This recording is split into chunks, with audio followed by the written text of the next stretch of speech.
Sur cette photo, on voit une femme qu'on devine être du 19e siècle, avec un chapeau, une robe un peu collet-montée. De loin, on pourrait penser qu'elle appartient à la bourgeoisie, mais ce qui est troublant, c'est ce visage. Ce visage fatigué et usé, on sent que c'est une femme qui a vécu beaucoup d'épreuves. C'est une femme du peuple, en fait, même si elle est habillée de façon plus bourgeoise. C'est sans doute la seule photographie existante de Jeanne de Rouen, qui est née bien avant l'invention de la photographie, le 31 décembre 1805, c'est encore le Premier Empire.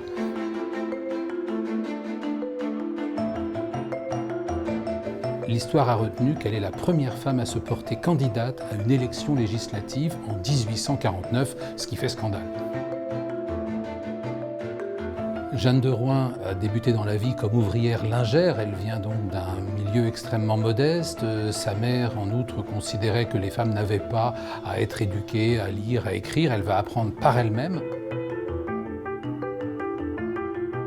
Pendant la révolution industrielle, avec un prolétariat de plus en plus nombreux dans les villes, eh bien, se diffusent des idées complètement nouvelles, des idées révolutionnaires, des idées socialistes. On est avant le socialisme marxiste, c'est ce qu'on va appeler le socialisme utopique.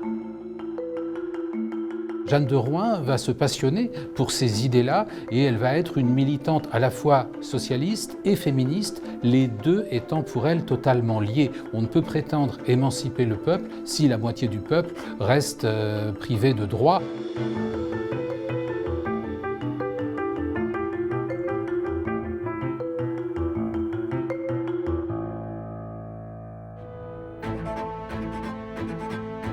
En 1848 est proclamé le suffrage universel pour la première fois, mais c'est un suffrage qui est encore masculin. On n'imagine pas que les Françaises votent.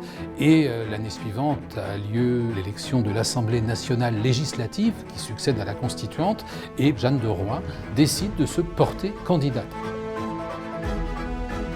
Elle avait imaginé d'abord d'appeler à la candidature des femmes plus connues, dont George Sand, qui refuse absolument, et donc elle se présente elle-même, et du coup elle devient une célébrité.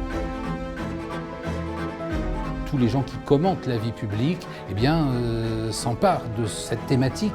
Les femmes peuvent-elles, doivent-elles voter, voire être élues, voire voter la loi ? Et donc c'est un débat qui va beaucoup agiter la France et en particulier Paris à l'automne 1849. D'un point de vue électoral, ça n'aboutit pas. Évidemment, elle ne sera pas élue, elle fait une poignée de voix qui ne sont même pas comptabilisées, car beaucoup de gens considèrent que cette candidature est anticonstitutionnelle.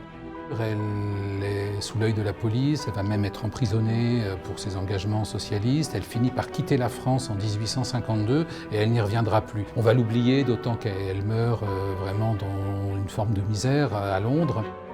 En fait, il faudra attendre presque un siècle, l'automne 1945, pour que, pour la première fois, des femmes soient élues à l'Assemblée nationale.